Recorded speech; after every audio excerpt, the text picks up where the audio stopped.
Olá, já estamos ao vivo para mais uma entrevista, um Conta Pra Mim. Hoje com um convidado muito especial. Eu quero convidar esse líder, nosso líder aqui da Igreja Adventista do Sétimo Dia, para estar conosco. Pastor Rafael Rossi já entrou e eu já vou dar as boas-vindas para ele. Ei, seja bem-vindo. Olá, Melissa. Bem-vindo, pastor. Olá. Seja bem-vindo. Que Deus nos use nesse momento para nossa conversa especial. Antes de lhe apresentar, antes de fazer as nossas perguntas de hoje, eu quero chamar o Sandro para a gente orar a Deus, né? Pedimos a bênção. Boa noite a todos, boa noite, pastor Rafael. E aí, Sandro, como é que tá? Estamos bem, graças a Deus. Que bom, Passamos um sábado muito especial aqui no Nova Friburgo, Rio de Janeiro. Ah, a legal. conversa hoje promete ser bem esclarecedora, se Deus quiser. Deve estar bem friozinho por aí, né? Tá bastante. Tá. Hoje deu 3 graus a mínima, durante o dia deu 11, no mais quente deu 14, 15. E eu espero que em Brasília esteja mais quentinho. Não, Brasília tem frios geralmente à noite e de manhãzinha. Mas durante o dia esquenta. Beleza, então. Vamos orar? Vamos. Pai querido, queremos pedir mais uma vez a tua presença. A conversa é extremamente importante com pessoas importantes. E a gente quer saber um pouco mais. A gente quer aprender mais de como agir, de como sermos pessoas influenciadores, pessoas influentes no teu ministério. Amém, falar sobre Jesus, falar das boas novas, é muito fácil. O difícil é a gente não ser hipócrita. O difícil é a gente fazer o que a gente fala. E a gente quer muito hoje ter conselhos bons com o pastor Rafael. Amém, para a gente poder ser luz aonde precisa ser. E, claro, estar ausente no momento certo em lugares que precisamos estar ausentes. Mas saber o quando e como fazer. Para que a gente seja cada vez mais usado por Ti como instrumentos na pregação da Tua palavra. Amém. Pedimos ao Pai a Tua iluminação neste momento, em nome de Jesus. Amém. Amém, Senhor. Bom, eu quero começar aqui então apresentando o nosso convidado. Esse amigo já de longa data, né, pastor Rafael? Eu lembro, você é da família Souza aí, a sua esposa entrou para a família Souza, né? E você entrou para a família Souza, na verdade. Não, eu entrei. Você entrou para a família Souza. E fale um pouco aí da sua família, da sua origem, né? A Melissa vai falar uma biografia aqui antes, né? Porque, afinal de contas, a gente está falando com um líder da Igreja Adventista do Sétimo Dia, e você que não é dessa denominação, hoje vai conhecer um pouco mais de como a gente faz e se comporta perante as redes sociais, a nossa influência digital e tudo mais. Então, Melissa, você sabe que a primeira vez que eu falei com o Sandro, acho que ele vai lembrar, nós éramos alunos de teologia lá no NASP, que era o IAE na época, o NASP Engenheiro Coelho. E colocaram uma transmissora ali, dentro da rádio, dentro do campus, e retransmitia Novo Tempo, e uma noite nós ligamos a cobrar para a Rádio Novo Tempo, e o Sandro atendeu, nós entramos no ar, depois ele falou assim, essa ligação eu vou ter que pagar aqui. Mas nós não tínhamos uma outra forma de ligar, porque o nosso telefone só fazia chamada a cobrar, não tinha outro. Olha só. Tem um pobre ligando para mim, geralmente aquele barulhinho, né? Tem um pobre ligando para mim, mas na verdade esqueceram que tem estudantes também ligando para mim, né? Nós estamos estudando para uma prova, e o Sandro até desejou boa prova, e valeu, acho que eu fui bem na prova no dia seguinte. Opa, que ótimo! Graças a Deus. Que bom, esse primeiro contato foi inusitado, né? Bom, eu vou falar um pouquinho aqui da sua biografia, pastor Rafael. Ele é novo ainda não está com aquela biografia toda a vida. Mas já fez muita coisa. Mas está grande essa biografia. Já foi muita coisa, olha só. Não sou muito novo não, né? Já fui vacinado já, então já dá para desconfiar da idade. Né? Ai, gente. Tem isso também. Olha só, você nasceu em São Paulo. O pastor Rafael Rossi é formado em Teologia no NASP Engenheiro Coelho.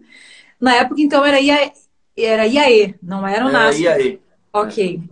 Ele é pós-graduado em aconselhamento, mestre em teologia pastoral, possui um MBA em comunicação corporativa e está fazendo doutorado em ministério da Universidade Andrews.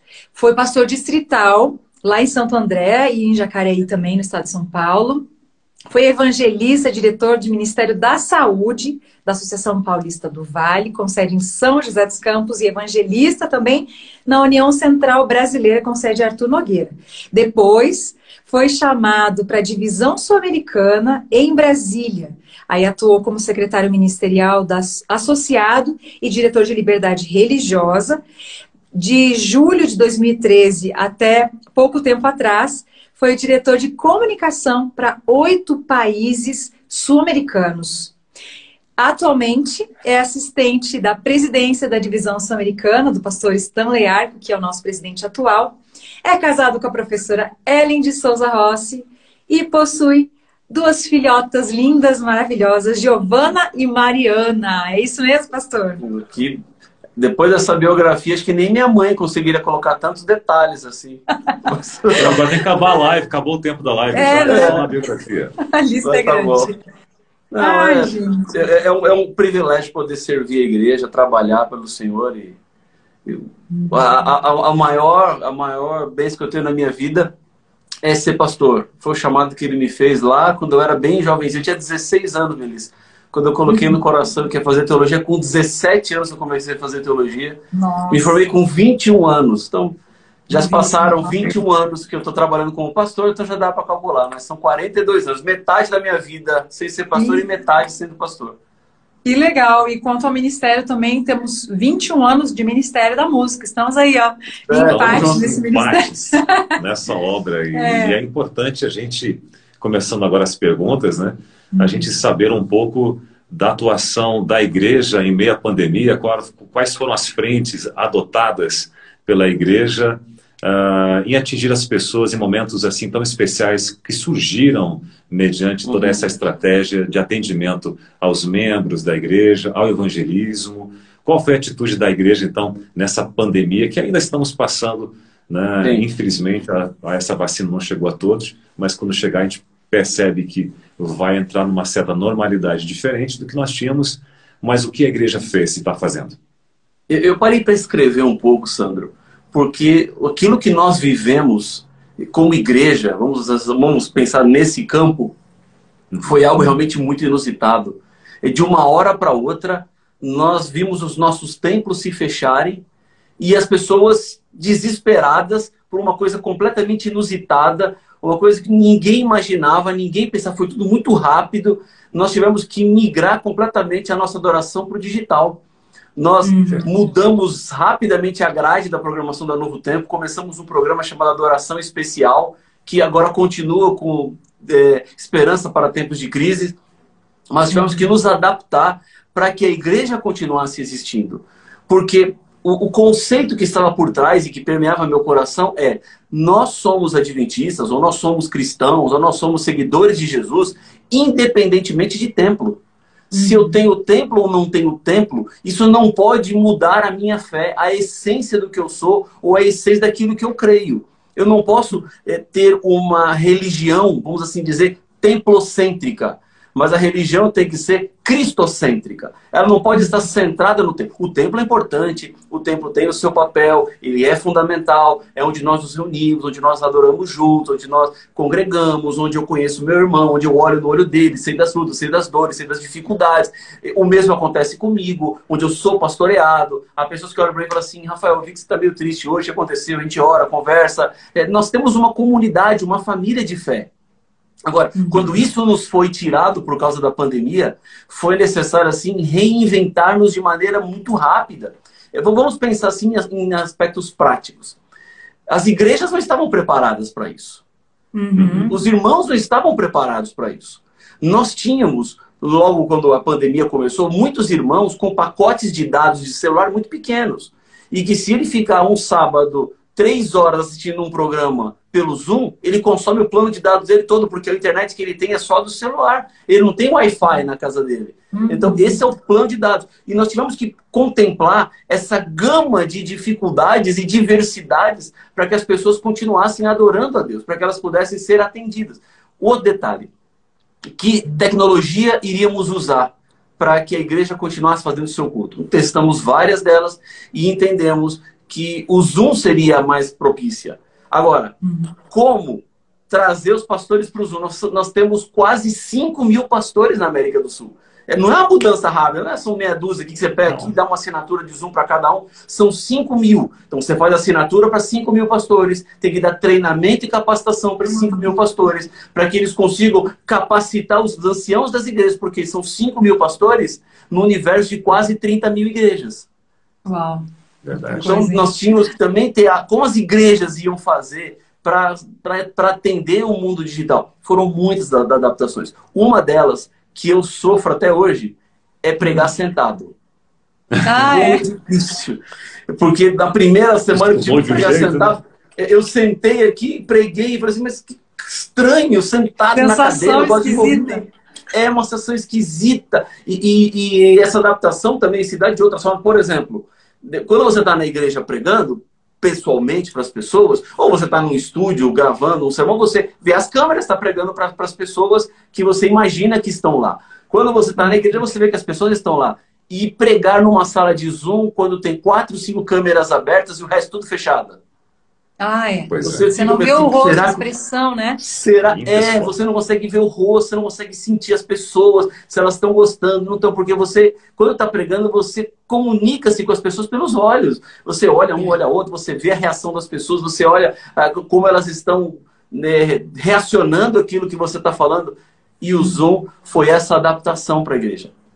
E uma grande coisa a se pontuar aqui é que nós não tínhamos todas as respostas, como ainda não temos todas as respostas. Foram muitas dúvidas, foram muitas incertezas, mas a igreja teve que migrar de uma hora para outra para o digital a sua operação. E foram tantas histórias, tantas experiências que nós acabamos vivendo que são realmente marcantes. Uma delas, só para mencionar aqui, muita gente, Melissa e Sandro, que no momento da vida acabaram abandonando Jesus. Isso é uma coisa que acontece. Há muitos que vêm a Jesus, aproximam-se dele, apaixonam-se por Jesus, passam a viver uma vida ao lado dele, mas que por circunstâncias e questões da vida, às vezes acabam se afastando. É um problema que aparece, uma dificuldade. São muitas histórias que as pessoas têm. Mas nessa pandemia, o que nós vimos foi o despertar da fé de muitas pessoas que, ao olharem para a situação do mundo à nossa volta, eles reafirmaram aquilo que já sabiam, que não existe esperança para esse mundo senão em Jesus Cristo. Não há nada que esperar de bom desse mundo. A nossa vida não é essa aqui. Nós não fomos criados para esse mundo aqui. Nós não podemos nos concentrar aqui. Porque o próprio Paulo diz, se a nossa esperança está apenas nesse mundo, somos os mais miseráveis dentre todas as pessoas. Porque como é que eu posso contar com esse mundo incerto, com essa pandemia que fez o que fez, que dizimou a vida de tantas pessoas? A nossa esperança tem que estar em Jesus, deve estar colocada em Jesus. E isso fez com que muitas pessoas voltassem para Jesus. Despertassem uma vez mais a sua fé e retornassem para os braços de Jesus. Então são muitas histórias que nós recebemos e isso me deu um indicativo. Essa similaridade da pandemia com os eventos finais fez com que muitas pessoas entendessem que era necessário voltar para Jesus. Com certeza. Isso aí é importante que você está falando, porque aqui em casa a gente sofreu também, acho que todos nós sofremos essa adaptação, né, de tanto de internet quanto de lugar. A gente esvaziou um quarto, transformou ele em lugar de estúdio praticamente, de cenário. A nossa varanda virou cenário e tal. A nossa cozinha virou cenário. Nossa cozinha virou cenário. Essa parte especial, viu, Melissa? Eu sou fã das receitas, tá? Que legal. Ai, que e aí que Porque eu sou da cozinha, né? Eu você em casa. Sim, eu sou da cozinha, amo cozinha. Meu hobby é cozinha. Eu tô em casa, tô na cozinha. Tanto que você também foi líder, né, dessa questão do Ministério da Saúde, né? Foi na Paulista Leste, né? Na Paulista do Vale, que vai de Guarulhos até divisa com o Rio de Janeiro. E joia. E tem tudo a ver também com essa questão da alimentação saudável e tudo mais. E a gente se reinventou nesse processo, né? Porque cozinha, imagina, a Melissa cantora, agora apresentadora de cozinha ali e tal, e também fazendo receitas. Programa sobre a rocha, que é feito aqui na Varandinha. Quer dizer, todas as coisas que a gente foi se adaptando, foi criando uma situação que antes nós não conhecíamos. Porque lá atrás, a gente tinha um CD, né? CDzinho, se preocupava ali com a imagem da foto, para fazer a capa e tal. Depois não se preocupava mais com o que os outros iam ver em termos de publicidade. Tinha rádio, televisão, a gente ia nas igrejas pessoalmente, fazia ali aquela comunicação pessoal, né? E éramos ali os cantores da igreja, cantores cristãos. E havia pregação musical e tudo mais. Aí, de repente, não se pode mais viajar, o digital já embala de vez, porque antes estava meio em transição, em convergência, e a gente se viu em casa, sem poder viajar, sem poder cantar, sem mais CDs e DVDs, agora era tudo no digital, e é tudo no digital, e toda essa convergência trouxe um nó na cabeça de cantores cristãos, acho, de todo mundo, né, e principalmente na nossa igreja. Como você vê a influência hoje dos cantores, ainda, né, quase no fim da pandemia, a gente pode ter essa esperança? A gente sonha que acabe logo. Como você vê eu tenho essa esperança também. Do cantor lá de trás, né, e a influência do cantor atualmente, quais são as diferenças básicas e gritantes, falando hoje, coisa que a gente não tinha noção há alguns meses atrás aí. Bom, se não foi fácil para os pastores, para os cantores foi muito pior. Eu não tenho dúvidas disso. Para vocês levitas, né? Eu gostaria de ser desse grupo, viu, Melissa? Mas não sou. Eu queria ser, mas não dá, não. Quando eu canto aqui em casa, a Ellen fala que o meu problema, ela fala, você canta até afinado, mas se alguém começa a fazer uma outra voz do seu lado, você vai para a voz do outro e deixa a voz para fora. Então, Rafael vai com os outros. Mais ou menos isso. O Rafael vai com o tom dos outros, então vai muita dificuldade. Agora, para os pastores não foi fácil, mas para os cantores mais ainda. Para vocês que vivem da música, que estavam sempre nos eventos da igreja, em caravanas, em camporis, e aveituris, e eventos, congressos, de repente isso tudo parou. Não tinha mais nada disso. As igrejas locais pararam de fazer os seus programas. E também tiveram que encontrar uma forma de se reunir. Foi muito aprendizado. Como é que você faz um culto no Zoom? Como é que é a liturgia no Zoom? Porque a gente sabia fazer liturgia na igreja. A gente sabia fazer, canta o hino, entra, o pessoal senta, ajoelha, levanta, canta o hino, e vem as crianças para frente, volta as crianças para trás, e vem o hino, vem a música, e vem o pregador, e canta no final, e termina, despede, e a oferta. Na porta. Da oferta, o dízimo. Como é que a gente vai fazer isso agora no digital? Não tem mais.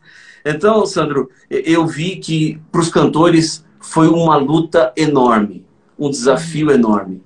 E que me solidarizo com todos esses que passam por esse momento difícil, complexo, que é mais uma das sequelas que essa pandemia está deixando na vida de cada um de nós. Não vai ter como a gente falar da vida no futuro sem estes anos de pandemia. Não dá para passar. Não tem como esquecer tudo que nós vivemos, o desgaste que foi. Aqueles que me acompanham sabem que a minha família perdeu. Meu pai faleceu no meio dessa pandemia, dia 8 de janeiro desse ano. Então, as sequelas estão ficando, a dor vai ficando. E o que eu vejo, Sandra, é que os cantores também precisaram se reinventar. Exato. Cantar pelo Zoom, imagina só. Como é que você faz uma coisa dessas, né? Como é que você louva com as pessoas, cada uma na casa dela, e pelo celular, né? Pelo computador, com o microfone, e como é que você coloca o playback lá para a música tocar? E às vezes não bate uma coisa com a outra, né? Às vezes dá uma foto, às vezes dá o playback. Enfim. Às vezes não dá certo e vai e volta. O desafio foi enorme. O desafio foi enorme. Mas eu louvo a Deus porque os nossos adoradores da Novo Tempo, e aí a Melissa está incluída aí, eles não desistiram. Foram valentes. E estão sendo valentes ainda. Porque eles entenderam que o cantar não é apenas uma forma de sustento, mas é um ministério, é um ideal de vida, é um ideal de missão. E alguns desses que eu tenho acompanhado, Deus tem providenciado de maneira impressionante o sustento, o cuidado, às vezes vem da onde você nem espera, vem na hora que você mais precisa. Exatamente. E para mim isso é uma confirmação, né? É uma confirmação de que Deus está dizendo o seguinte: olha, eu sei que está difícil, mas eu vou cuidar de vocês. Porque para os adoradores verdadeiros, aqueles que cantam com o coração, porque têm um ideal de missão, paixão de que as pessoas conheçam mais a Cristo, que elas tenham um encontro com Jesus, que elas tenham uma experiência real com Deus, para esses, independentemente do sustento, eles estão cantando para louvar o Senhor. Então, essa para mim é a grande diferença. Quem canta para louvar o Senhor, Deus é digno para honrá-los. Essa é a importância de quem canta para louvar o Senhor, porque eu estava conversando com a Melissa, né? A Melissa é cantora aqui em casa, eu sou o ex-locutor, né? O locutor nunca deixa de ser locutor, mas acaba de a gente estar no apoio ao ministério dela, né? De acordo com a minha, enfim, limitação. Agora, pastor Rafael, o cantor lá atrás, ele tinha o CD. Esse CD falava e cantava por ele muitas vezes. Hoje o digital é para fazer isso. O cantor, ele vendia discos também. Isso era um ganha-pão deles, boa parte desse. Né? Nós tínhamos também a questão de ir até as igrejas, né? Poder cantar, louvar, testemunhar. Hoje existem vários tipos de cantores, artistas, e eu digo isso no mundo cristão, né? Que nós falamos. O cantor da Igreja Adventista, ele se preocupa mais, e aí tem o apoio da Igreja Adventista também nessa pandemia. A gente agradece muito os convites de lives, de todas as igrejas, as associações, da divisão sul-americana também, que convidaram cantores para fazer lives. Isso também é uma coisa diferente que a gente recebeu, a gente fica feliz com o apoio da igreja.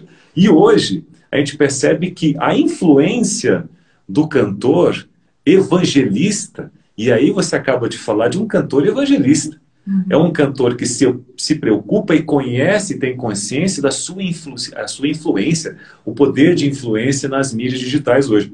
Porque quando a pessoa canta no banheiro, qual que é o poder de influência dela?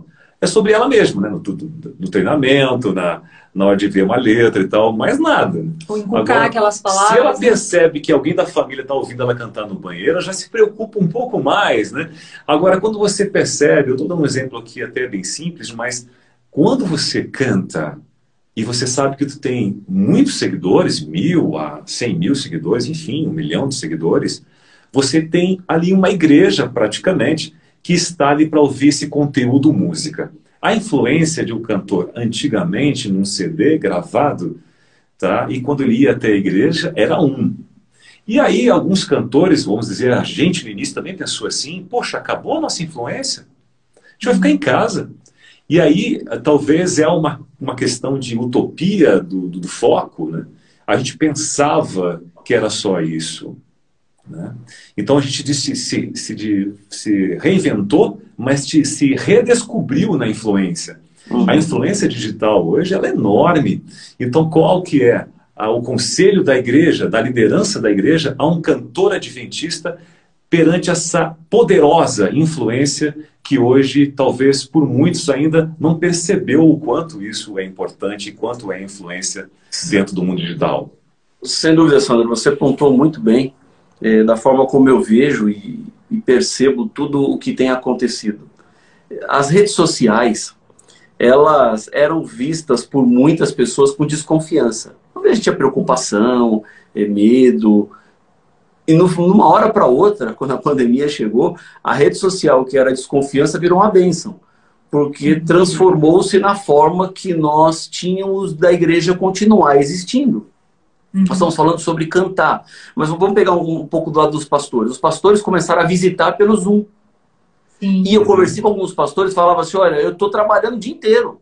É uma visita atrás da outra. Ele ia conversar com uma pessoa meia hora, 40 minutos, conectava com o outro, meia hora, 40 minutos, ouve, ora, conversa, medo, incerteza, insegurança. Ou seja, nós precisamos desse digital que mostrou-se que aquilo que acontece no digital é reflexo daquilo que acontece no real.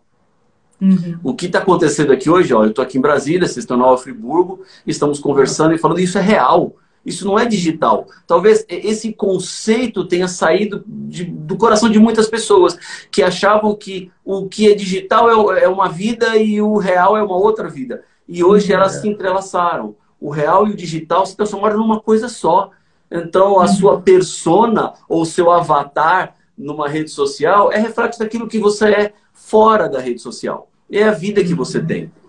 E uma coisa que tornou-se evidente também é que os cantores que no passado tinham sua influência pelas músicas, passaram agora a ter uma influência não só pelas músicas, mas a influência por aquilo que eles falam, por aquilo que eles postam, por aquilo que eles comentam, por aquilo que eles começam a influenciar as pessoas que ouviam pela música. Porque se ficava limitado ao CD, ao DVD em si, agora as pessoas deixaram essa mídia para consumir o que a Melissa Barcelos produz, para ir na rede social e consumir a vida da Melissa Barcelos. Quem a Melissa Barcelos é, o que a Melissa Barcelos gosta, o que ela faz na cozinha, o que ela fala, o que ela influencia. Veja que a influência da Melissa, vamos pegar o exemplo da Melissa, que é que nós estamos aqui conversando com ela. Exatamente. A influência da Melissa, ela saiu da esfera musical e foi para a esfera de saúde. Ou melhor, não é que só não é mais musical, mas agora a Melissa, além da música, ela influencia pela saúde. Ela fala de outras coisas que é a Melissa. Quem conhece a Melissa sabe que esse gosto por uma comida mais saudável, de fazer pratos mais elaborados, vegetarianos, já é uma coisa antiga, mas que muitas pessoas não tinham acesso a isso porque era só música. Mas agora deu-se uma oportunidade para que o ministério musical se expanda ainda mais. Ou seja, a Melissa canta e evangeliza pela música, mas ela também influencia agora, ajudando as pessoas a terem uma vida mais saudável, a comerem melhor, a prepararem mais os seus pratos. Quem sabe até, Melissa, ter uma hortinha atrás de casa. Já tem testemunho em relação a isso lá de Milão. Alguém se espelhou e a gente fez uma live até com a Lucy e o esposo dela, lá de Milão, que ela via algumas postagens, pastor, e decidiu, falou assim, eu também quero ter uma hortinha na minha casa. Aí conseguiu lá um terreno da prefeitura e tal, e tá feliz da vida, estão felizes da vida fazendo essa hortinha. Ou seja, a Melissa influenciou não só na música, mas influenciou num outro aspecto que é importante. Para nós, importantíssimo, cuidar do nosso corpo, a saúde, cuidar com aquilo que a gente come. Nós somos aquilo que nós comemos, né? A minha saúde é o reflexo daquilo que eu tenho no meu prato. Então, quando a Melissa influencia nisso, ela expandiu ainda mais o ministério. Ela aumentou ainda mais. Ela e a responsabilidade também.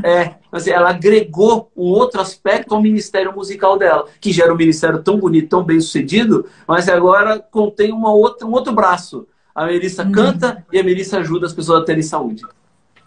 E isso foram outros cantores também, né? Que entraram e abriram outras frentes de missão. Isso porque todos nós temos dons. E mais de um dom. Como a gente sabe que todas as pessoas têm. Alguns não reconhecem que tem mais de um dom, acham que não tem, mas tem. Todo mundo tem o seu dom.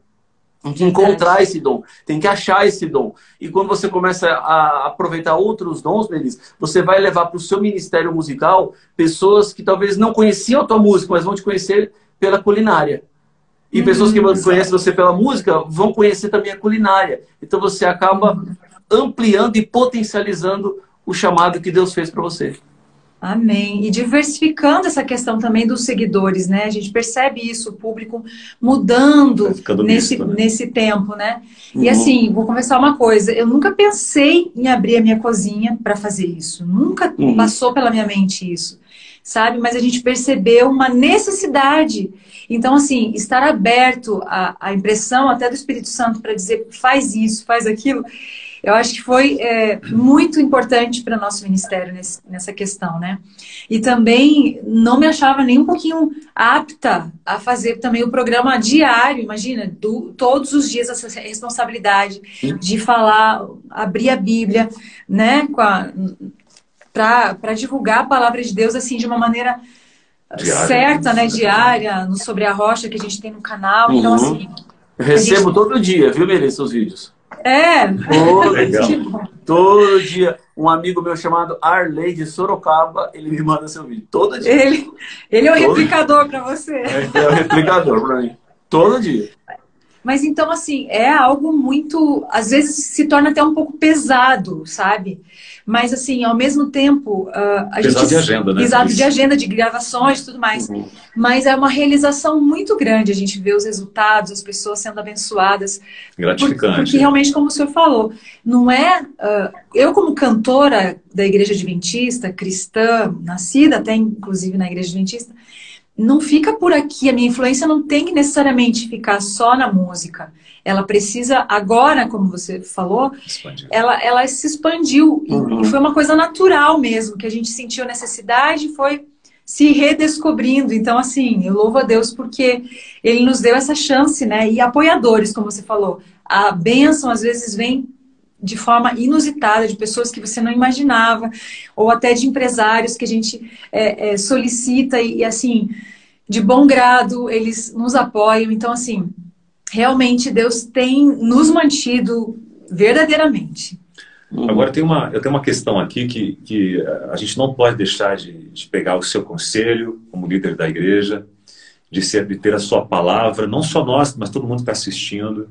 Né? A gente tem aí o exemplo também de cantores que influenciam, como Wesley, que é o apresentador também da TV Novo Tempo. Ele invade lives, modo carinhoso de falar, invadir, mas na verdade os seus seguidores entram numa live de uma pessoa escolhida para pedir para quem está apresentando, para ele participar cantando, né? Ele leva uma palavra àquelas pessoas. É o trabalho que ele tem feito como evangelista, cantor que ele é, usando a sua influência, usando o seu método de evangelizar. São iniciativas, né, que cada um vai tendo, assim. Tem um outro grupo também, da gravadora Novo Tempo, que ele tem feito? Tem feito cursos bíblicos, né? Tem feito pequenos grupos online, todas as sextas-feiras, a Melissa já participou lá. Então, são coisas, iniciativas muito importantes. Vox, né? O Ministério Vox. E assim, a gente percebe que a gente pode influenciar pessoas de diferentes formas. Por exemplo, vamos pegar aqui um exemplo do futebol, né, que nos é mais prático. O Neymar, camisa 10, camisa verde e amarela. E a gente pode pegar, assim, seleção brasileira, nem sempre, né, verde e amarela, mas geralmente é clássico, seleção brasileira, né? Então, por exemplo, se eu colocar uma camiseta número 10, verde e amarelo, eu já estou fazendo uma alusão à seleção brasileira, ao jogador Neymar. Né? Tem o Messi também, camisa 10. Então, quando a gente usa e veste a camiseta, a gente consegue representar, a gente aceita aquele conceito, né? A gente aceita aquela aparência e a gente aceita influenciar outras pessoas.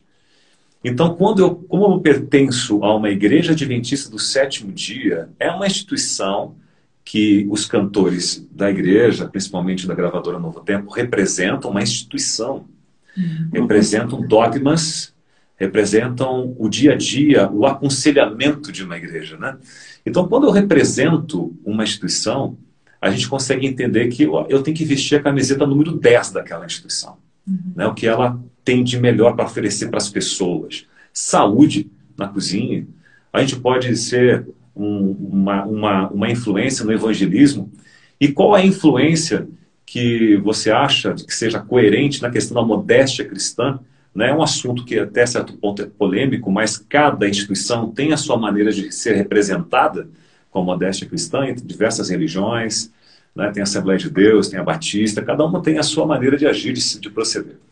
Nesse caso, como que o cantor pode vestir a camisa número 10 da Igreja Adventista para representá-la? Qual é o seu conselho? Bom, vou pegar só um gancho um pouquinho do que você falou, mencionando algumas iniciativas de alguns ministérios, de alguns cantores, em ampliarem as suas atuações, vamos assim dizer. Quando essa pandemia começou, umas semanas depois, uma tia minha escreveu assim para mim no WhatsApp, assim, Rafael, por que Deus está em tanto silêncio nessa pandemia? Aí eu respondi assim, tia, permita-me discordar, mas Deus não está em silêncio. Eu acho que Deus está evidente e muito evidente. Deus tem coisas para nos ensinar. Eu não acredito que Deus é o causador da pandemia. Deus não é o originador da pandemia. Estamos num mundo tomado pelo pecado, um mundo que jaz, infelizmente, em escuridão, em trevas, mas Deus permitiu. Ele poderia ter impedido? Claro que poderia ter impedido. Essa pandemia poderia não ter existido? Claro que poderia não ter existido. Deus poderia ter detido lá no começo, quando surgiu o caso zero, o primeiro indivíduo que se contagiou, o coronavírus, de lá foi se espalhando, etc. Deus poderia ter detido e não deteve. E se Deus não deteve, se Deus não parou, é porque Ele tem coisas para nos ensinar. E o que eu tenho pedido para Deus todos os dias é que depois dessa pandemia, quando, vamos ver, se conseguimos retomar a vida daquilo que já foi e vivemos no passado, que eu seja melhor do que eu era. Que eu seja mais espiritual do que eu fui, que eu use melhor os meus dons da forma como eu usei, que eu me envolva ainda mais naquilo que Deus tem para mim, nas responsabilidades que Ele colocou nas minhas mãos, porque eu vejo uma igreja que está se levantando para dizer que a hora é agora.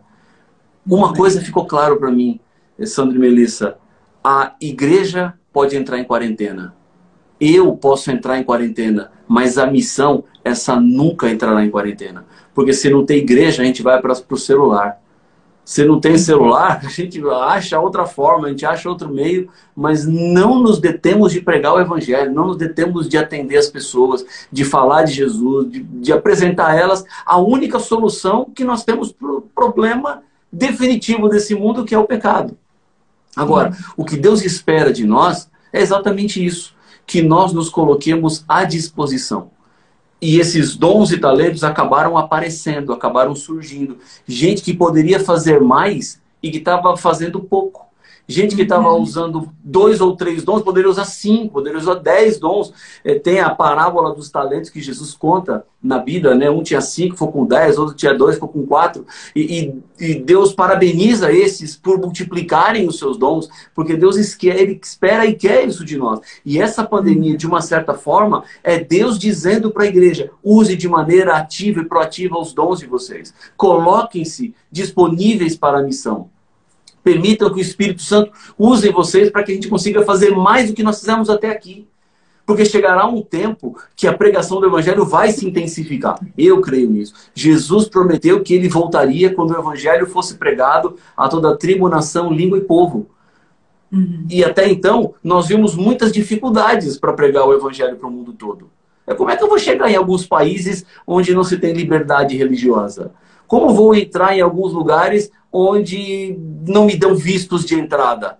Como é que eu posso alcançar e influenciar essas pessoas? Se havia dúvida, Deus já mostrou como. Está aí, na internet. Na sala da sua casa você prega, na sala da sua casa você canta, você fala e pode chegar a diferentes lugares, transpor qualquer barreira geográfica e alcançar o coração e a vida das pessoas. Olha, Sandro falou da questão da modéstia cristã. É claro, Deus espera a modéstia de todos nós. E tentar definir o que é modéstia cristã é muito difícil, né? Muito subjetivo. Isso pode, isso não pode, aquilo pode, aquilo não pode. O que eu tenho no meu coração é o seguinte: modéstia é a forma como você comunica. É o que você comunica. O que as pessoas leem quando elas me veem. Qual é a percepção que eu causo? Você, ninguém tem nada comigo. Não, tudo bem. Ninguém tem nada com você. Se você não quer comunicar com a sua aparência, você está se auto-enganando, porque você comunica. De qualquer forma você comunica. Com a roupa que eu visto, a armação. Quando eu fui trocar o meu óculos, eu cheguei na ótica e fui com a minha esposa e estava a vendedora lá, Ruth, até se tornou amiga nossa aqui, né? E ela falou assim: desculpa, seu Rafael, qual é a sua profissão? Aí eu falei assim: eu sou pastor. Eu falei, então peraí que eu vou te mostrar algumas armações que tem a ver com pastor. Isso aqui é meio moderninha. Né? Interessante isso. Muito interessante. Ela perguntou qual era a minha profissão. Aí ela falou, eu falei assim, mas você faz? Eu falei assim, faço. A pessoa que falou aqui, eu sou advogada. Então essas armações aqui são mais condizentes a uma advogada. Porque você comunica com a maneira e a forma como você se apresenta. Posso contar uma historinha para vocês? O pastor Bulhon me contou essa história. Olha que interessante. O pastor Bulhon começou a perder cabelo há uns anos atrás. E eu tô aqui já, vocês não estão vendo, mas aqui já começou também já o mesmo processo. E aí ele foi num cabeleireiro em São Paulo. E o que ele estava fazendo? Porque ele estava perdendo o cabelo, ele faz o que muitos homens fazem, Melissa.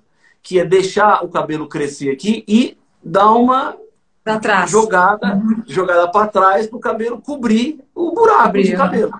Hoje está faltando o cabelo, você deixa uma franjona aqui assim, joga para trás, e aí ela, onde tem cabelo, supre onde não tem cabelo, né? Certo. E aí ele foi fazer um corte num salão bem chique lá em São Paulo, renomado e tal, não sei o quê. Ele falou assim, eu vou lá ver o corte de cabelo. E aí ele foi fazer uma entrevista antes do corte, a cabeleireira falou assim, nome, Alejandro Bulhon, tal, não sei o quê, foi fazer uma pergunta, falou assim, profissão. Aí ele falou assim, sou pastor. Aí ela, pastor? E olhou assim para ele e falou assim, o senhor é pastor e deixa o cabelo crescer para esconder que é careca? Aí ele falou assim, né? Ela falou assim, não. Se o senhor é pastor, as pessoas precisam ver verdade em ti. E a verdade é que o senhor é careca. E se o senhor é careca, assuma que é careca. Porque se o senhor é careca e esconde essa verdade das pessoas, a sua mensagem não chega com tanta força como poderia chegar. E ele pagou caro no corte de cabelo. E sabe o que ela fez no cabelo dele? Passou a máquina zero e rapou todo o cabelo. Convenceu. O que ele pagou, o custo do cabelo não foi o corte, porque para rapar o cabelo, qualquer lugar podia rapar. Foi o conceito. Não precisava, mas o conceito que ela falou assim, se o senhor é careca, assuma que é careca. Ou seja, nós comunicamos, inevitavelmente, eu comunico da forma como eu procedo, como eu ajo, como eu me visto, como eu ando. Eu estou comunicando o tempo inteiro, as pessoas estão lendo em mim. Se eu quero comunicar Cristo, o conselho bíblico é de modéstia, porque Cristo era modesto. E modéstia em tudo. Representar Cristo, né? Aquele vínculo tem gente, de representatividade. É lógico, tem gente que acha, coloca a modéstia na bijuteria, mas anda com um carro de 300 mil reais. Não é só e isso. Anda um carro de 300 mil. Aí você fala assim, não, a bijuteria não pode, mas o carro de 300 mil pode. É modéstia do mesmo jeito. Tem que viver na modéstia em todos os aspectos da vida. Mas tem gente que se concentra em um aspecto. E nós hoje, que estamos mais expostos, mais evidentes, precisamos evidenciar Cristo na nossa vida, como a gente vive, daquilo que a gente faz. Eu penso assim, né? Eu tenho minha esposa, a forma como eu trato a minha esposa em público, eu dou evidências do Cristo que eu sirvo. A forma como eu lido com as minhas filhas, eu dou evidência do Cristo que eu sirvo. O que eu faço. Se eu estou na rua, pego um pedaço de papel e jogo no chão, alguém vai falar assim, esse indivíduo aí, depois eu sou pastor, vou pregar. São formas que eu estou me comunicando. Então, hoje precisamos cuidar muito mais, porque nós estamos em total monitoramento. Aquela vida que você fazia no privado e no particular já não tem mais. Olha um outro detalhe que ficou claro nessa pandemia. Um sermão pregado numa igreja, uma música cantada numa igreja, ficava lá na igreja. Quem viu, viu. Quem não viu, não viu mais. Era só para quem estava lá presente. Agora não. Tudo fica eternizado na internet. Registrado. Tudo fica para sempre. Por isso nós precisamos cuidar muito. Cuidar demais da forma como somos, como procedemos, porque isso vai ficar e pode causar marcas positivas ou negativas nas pessoas. E vejam, e Jesus certa vez disse, se a tua mão direita te faz pecar, arranca ela. Ela estava aí. Era esse texto que eu ia usar. Estava aí. Ou seja, então se alguma coisa faz pecar, eu preciso evitar. E tem mais uma coisa. Eu não quero e peço a Deus que eu nunca seja pedra de tropeço para ninguém. Porque eu posso ser. E as pessoas olham para mim, eu sou pastor pela responsabilidade que eu tenho. Eu tenho uma força nas mãos. Os nossos cantores têm forças nas mãos. Olha as redes sociais dos nossos cantores. Sim. São redes sociais fortíssimas. São dezenas de milhares de seguidores. O impacto, a influência é enorme. O alcance é poderoso. E não é só música, é o que você pensa, o que você fala, o que você diz. E nós somos responsáveis por isso. Somos responsáveis pelas pessoas que olham para nós. E nem todo mundo tem maturidade para discernir. As pessoas às vezes são influenciadas por uma coisa equivocada que você faz, ou que você fala, uma postura que você tem. Eu preciso cuidar com aqueles que me seguem, com aqueles que me ouvem, com aqueles que me acompanham, para que eles extraiam e tenham o melhor de mim. Porque eu sei o lado ruim de mim. Eu sei coisas muito ruins sobre mim mesmo. Então, como todos nós sabemos, né? Mas eu tento trabalhar com essas coisas para que eu melhore, para que eu cresça, mas sempre tentando refletir Cristo em tudo aquilo que eu faço, naquilo que eu sou, na forma como eu ajo, na forma como eu procedo. Isso está se tornando cada vez mais imprescindível nesse mundo de internet, nesse mundo digital. Sim. Só permita aqui a Melissa já pegar um gancho na sua colocação e ler esse texto para as pessoas refletirem junto conosco na responsabilidade de sermos ícones. Ícone é aquela figurinha no computador que você clica e ela te leva para o arquivo que você quer. É a identificação, a representação daquilo que você busca. Então, se você vê num cantor a espiritualidade, se você vê num cantor uma referência da igreja que ele representa, a igreja adventista do sétimo dia, tem que haver um vínculo exato naquilo que você crê, com aquilo que você prega, com aquilo que você vive. Então, ícone. E aqui a Melissa vai ler o peso de sermos testemunhas de Cristo. Uhum. Tinha separado, a gente nem combinou nada, mas assim, já tinha separado esse texto de Mateus capítulo 18, a partir do verso 6 diz assim: qualquer, porém, que fizer tropeçar a um destes pequeninos que creem em mim, melhor lhe fora que se lhe pendurasse ao pescoço uma grande pedra de moinho e fosse afogado na profundeza do mar. Ai do mundo por causa dos escândalos, porque é inevitável que venham escândalos, mas ai do homem pelo qual vem o escândalo. Verso 8, fortíssimo, né? Verso 8, portanto, se a tua mão, o verso que você falou, pastor, se a tua mão ou teu pé te faz tropeçar, corta-o e lança-o fora de ti. Melhor é entrares na vida manco ou aleijado do que tendo 2 mãos ou 2 pés, seres lançado no fogo do inferno, no fogo eterno. Se um dos teus olhos te faz tropeçar, arranca-o e lança-o fora de ti. Melhor é entrares na vida com um só dos teus olhos do que tendo 2, seres lançado no fogo do inferno de fogo. Importantíssimo esse texto. É tão importante e é que seríssimo. Jesus exagera na comparação. A gente não vai arrancar os olhos, mas é para a gente entender. Metáfora. Como é a metáfora. Mas exatamente. Exatamente. Para a gente entender, para a gente poder compreender, né, isso que você acabou de a importância, passar. Né, Sandro? A importância que temos de influenciar as pessoas, né, de ajudar as pessoas, de guiar as pessoas. Tem um texto de Paulo que eu acho fortíssimo, 1 Coríntios capítulo 11, versículo 1, que ele fala assim: sede meus imitadores como eu sou de Cristo.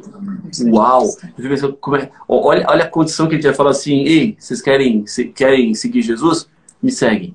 Façam o que eu faço e vocês estarão imitando Cristo. Que é autoridade, pesado. Né? Tranquilidade e autoridade. É uma autoridade. Né? Paulo, é o grande Paulo, né, para falar isso, né? O grande apóstolo Paulo. Mas uma autoridade enorme diz o seguinte: sigam Jesus. Se você quer saber como é que tem que seguir Jesus, vem atrás de mim.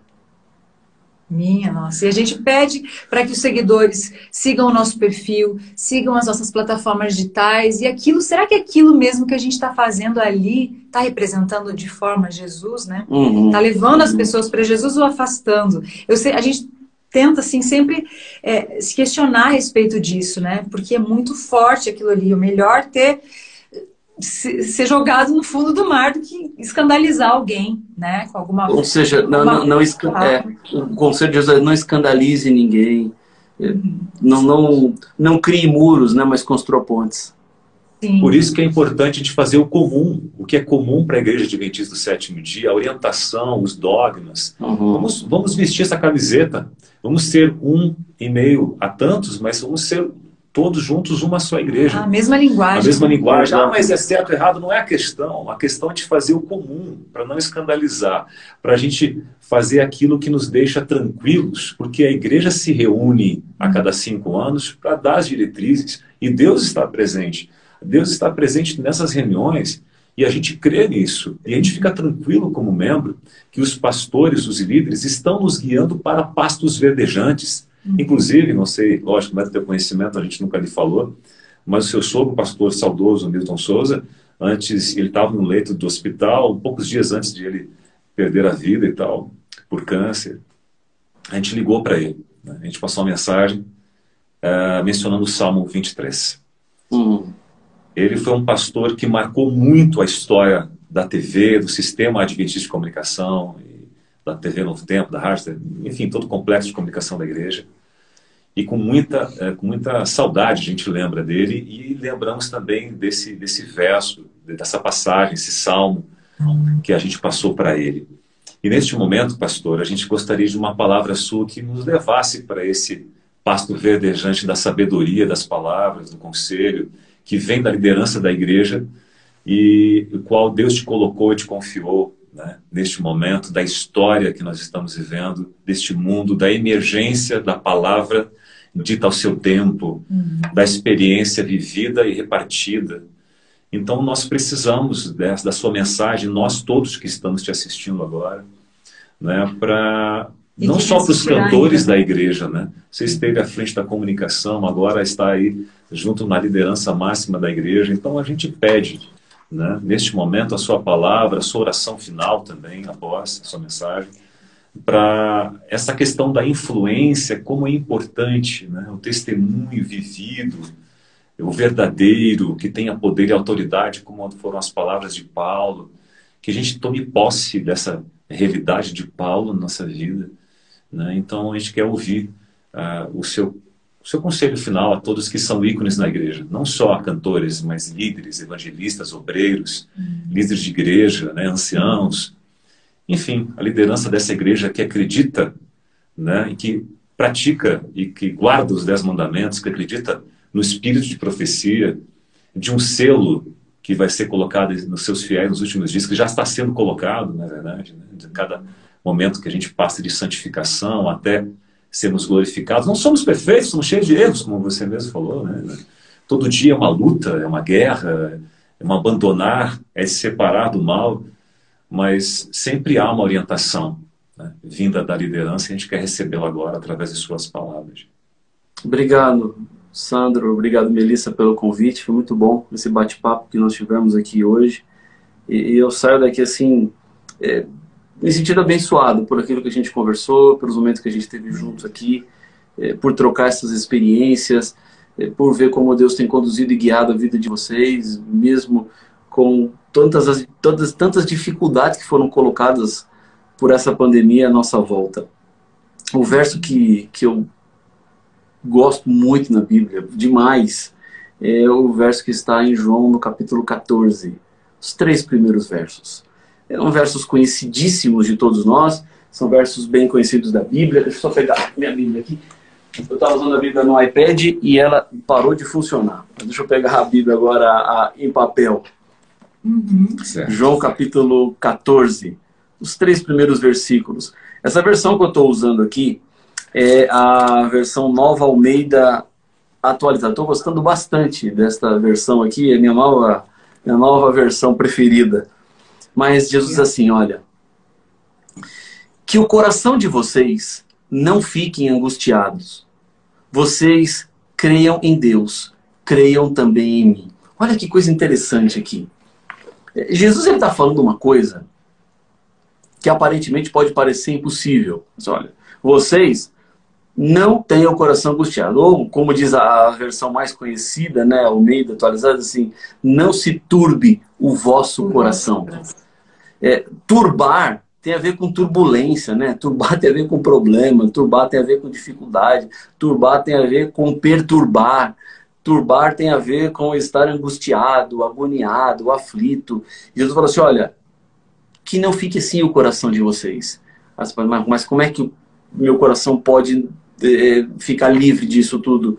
Diante da situação e do mundo que nós vivemos, diante dos problemas que nós passamos, diante das dores que nós enfrentamos, diante das feridas que são feitas por problemas e situações que estão alheios à nossa vontade.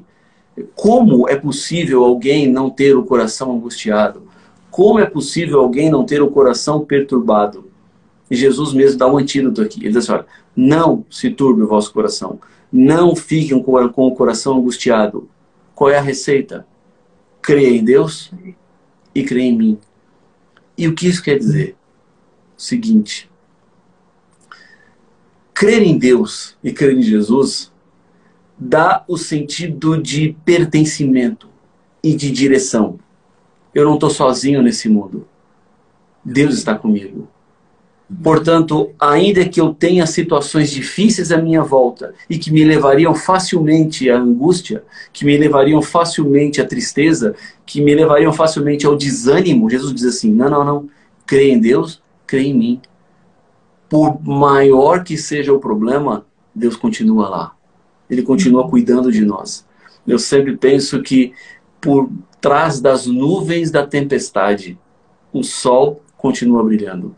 Às vezes eu não consigo ver, porque as nuvens estão impedindo. A tempestade está ali, e às vezes ela é forte, e às vezes ela parece que vai nos consumir. Os problemas que vêm, as dificuldades que surgem, os momentos que aparentemente parece que tudo está perdido, nós não vemos saída do outro lado. Mas o sol continua brilhando por cima do temporal. Daqui a pouco as nuvens passam, e nós vamos voltar a ver o sol, que continua emitindo calor, emitindo luz, que é Cristo em nossa vida. É isso que ele está querendo dizer, filho. Crê em Deus, crê em mim. Tem uma tempestade sobre você, mas eu estou acima dela. Tem um problema aí, eu estou atrás desse problema. Eu estou contigo. eu não vou te abandonar. E a promessa dele é: na casa de meu pai há muitas moradas. Se não fosse assim, eu já teria dito, pois vou preparar lugar para vocês. E quando eu for e preparar lugar, voltarei e os receberei para mim mesmo, para que onde eu estou, vocês estejam também. Aí está a consumação. Porque eu posso manter meu coração livre da angústia? Primeiro, porque eu creio em Deus e creio em Jesus. E por crer nele, a promessa que ele fez vai se cumprir. Ele vai voltar, ele vai nos resgatar, ele vai nos dar a vida eterna. E eu creio, do fundo do meu coração, Melissa, Sandro e todos que estão nos acompanhando aqui, eu creio que falta muito pouco para Jesus voltar. Eu vejo o cenário se armando para os eventos finais descritos no Apocalipse. Em pouco tempo mais, o céu é logo ali. É verdade. Vamos orar então, pastor. Eu pediria que você finalizasse esse nosso encontro aqui, esse nosso bate-papo, com uma oração, entregando a vida de cada um de nós nas mãos do Senhor. Então tá bom, vamos orar. Senhor Pai nosso, Deus querido, fechamos os nossos olhos, mas abrimos o nosso coração ao Senhor. Para que a tua bênção, para que a tua proteção, para que a tua paz inunde a nossa vida, a nossa existência, a nossa história, e ajuda-nos a mantermos os nossos olhos fixos no Senhor, ainda que tempestades, ainda que temporais possam sobrepor-se sobre a nossa história, mas que nunca percamos a fé, porque sabemos que muito em breve o Senhor vai voltar e vai nos levar para estarmos para sempre ao teu lado. Toma conta da vida de cada uma das pessoas que estão participando desta live, seja ao vivo ou que vão assistir depois. Cuida de todas elas. As abençoe de maneira muito especial. Continua com Melissa e Sandro também no ministério deles. Toma-os em teus braços como tem sido até aqui. Melissa e Sandro tem sido uma bênção tão grande para a tua igreja, para tantas pessoas. Por isso eu lhe peço, como o nosso Senhor, como o nosso Rei, como aquele que é o nosso cuidador, que fique e permaneça ao lado deles hoje e sempre. É o que eu lhe peço no nome de Jesus. Amém. Amém. Pastor Rafael Rossi, que alegria, que papo gostoso. A alegria foi minha. Um momento especial. Que Deus continue te usando. A gente vai sempre estar em oração pela liderança, inclusive Amém. você, que é um querido nosso, amigo, né, que seja sempre poderoso nas mãos do Senhor através desse poder de Deus, né? Você consiga influenciar mais e mais pessoas, liderar mais e mais pessoas e a gente entrar nessa guerra, não importando se vamos perder a vida nesta guerra, mas importante é participar dela e defendê-la. É verdade. Defender isso a Deus, nosso Deus. Pastor, essa sua mensagem hoje aqui, especialmente a final, né? Ela aqueceu o nosso coração nesse friozinho aqui. Amém. E esperamos Na que esperança. realmente você, como assistente da presidência agora da nossa Igreja Adventista do Sétimo Dia, continue na América do Sul. São 8 países, né? Que são abrangidos aí pela nossa divisão. Então, que você seja muito bem usado, seus dons todos sejam colocados à disposição também do nosso Deus, e que você possa ser, assim, uma grande influência também, positiva, para que mais pessoas possam alcançar a salvação através de tudo aquilo que você fizer. Amém, amém. Muito obrigado pelo convite. Beijo a vocês e a todos que estão nos acompanhando também. Valeu, gente. Uma boa noite para vocês.